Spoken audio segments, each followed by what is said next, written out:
them and our kids, we can cherish and celebrate their special uniqueness. And with this perspective, we can deeply appreciate the power and beauty in complexity and diversity. Now, I just love what Brady is writing about because, again, it doesn't just apply to a father and son relationship. This could be a daughter and a mom. This could be a sister and brother. This could be a husband and wife, two friends. Doesn't matter, right? Now, another thing, and this might sound simple, but sometimes it's hard to do. I'm talking about surrounding yourself, okay? Being deliberate, being intentional, surrounding yourself with positivity, and in particular, positive people. Okay? Now, that's right. I'm talking about surrounding yourself with folks who give off positive, vibrant, amazing vibe. Okay? Amazing energy. Did you know that being in the presence of a positive, happy person actually lifts your own energy, your own vibration, so to speak, which can alter or change your mood, okay? It actually transforms you. And by being positive yourself, you actually charge up, right? You kind of amp them up, other people around you. You change the atmosphere. And in this sense, you're giving something back, a positive charge, okay, to the people around you. Now, how cool is that? This makes a wonderful gift that you can offer to your family and friends any time of the year. And it doesn't cost you a thing, right?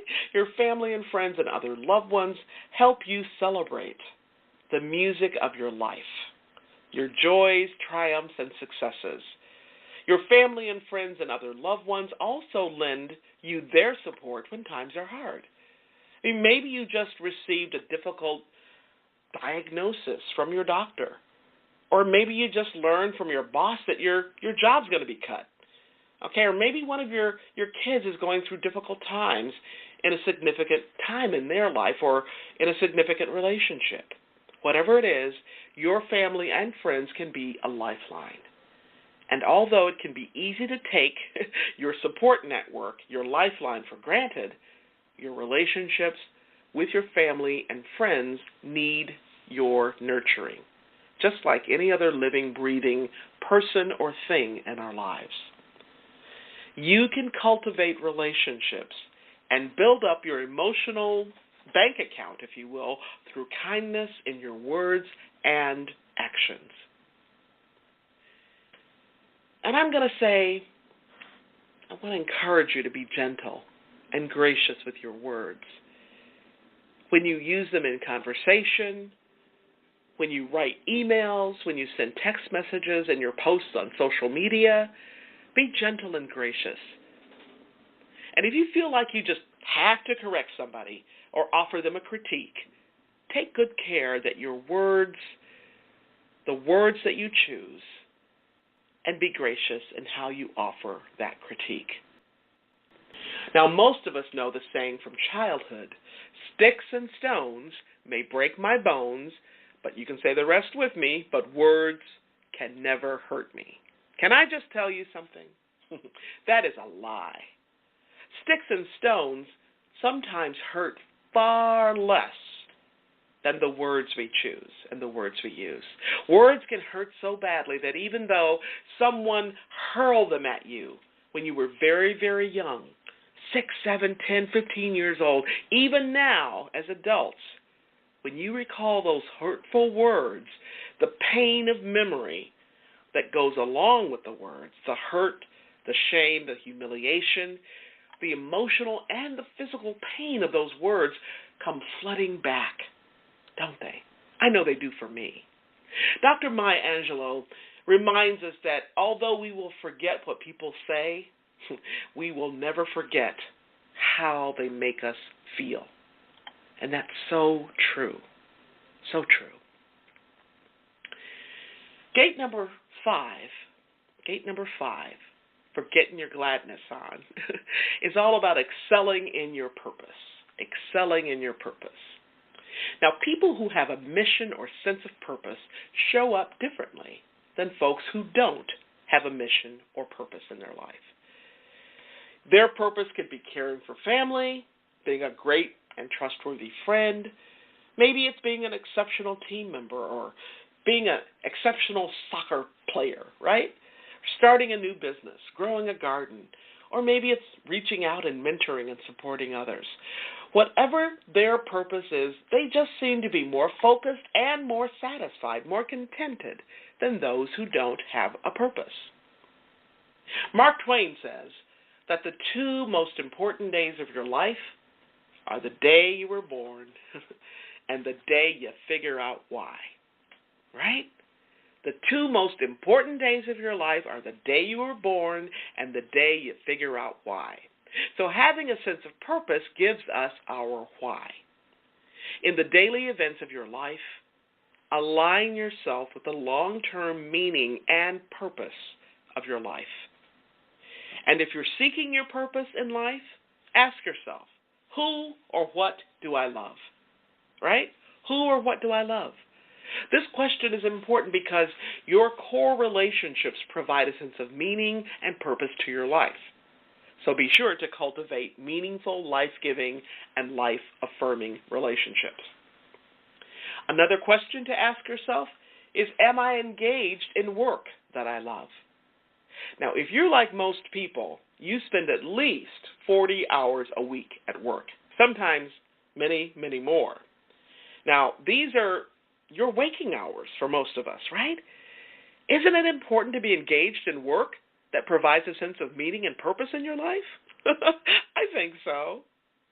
Now, another question to ask is, what excites or energizes me? What are my proudest achievements? If it's hard to answer any of these questions, answering this question will help you understand what excites and energizes you. It will help you determine who and what you love, who and what you have passion for, right? And the question is this: how do I want others? How do I want others to remember me? Great question, okay? So, we have covered a lot of ground today. So I just want to hit the pause button for just a moment, take a moment to breathe, and to summarize our program today. Those who routinely experience gladness in their lives have built their lives and their lifestyles on these 5 gates. The intentional gates, the 5 intentional gates of gladness. Now, here are those 5 gates once again. First gate, appreciate who you are and what you have. Don't be envious of what somebody else has, right? And your connection to that appreciation is saying these words, I am.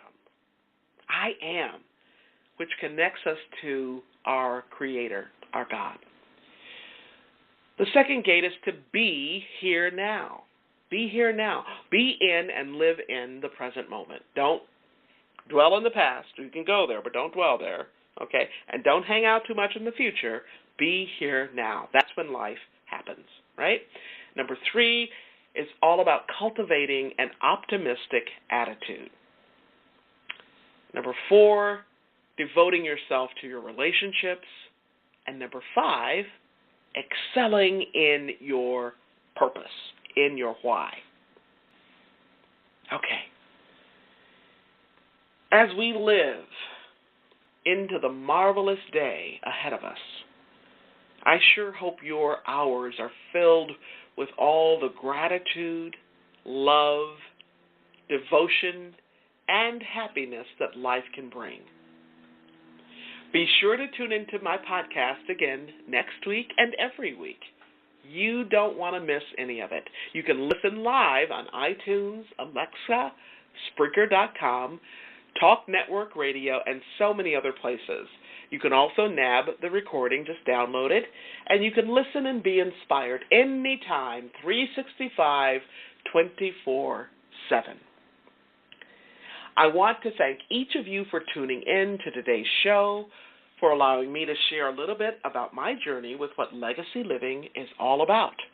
Not just living and learning, but living and learning and serving so that you make a difference in your own life and in the lives of others.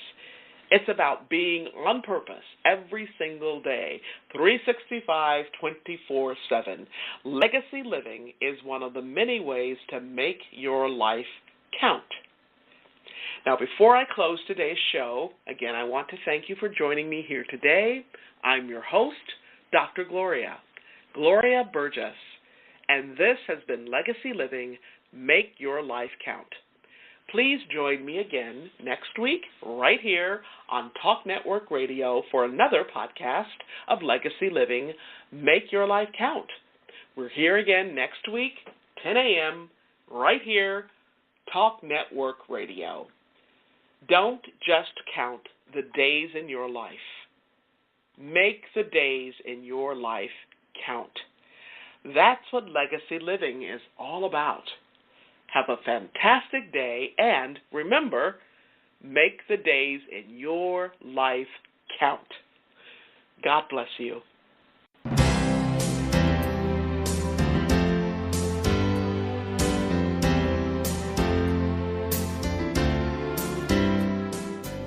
That's our show today.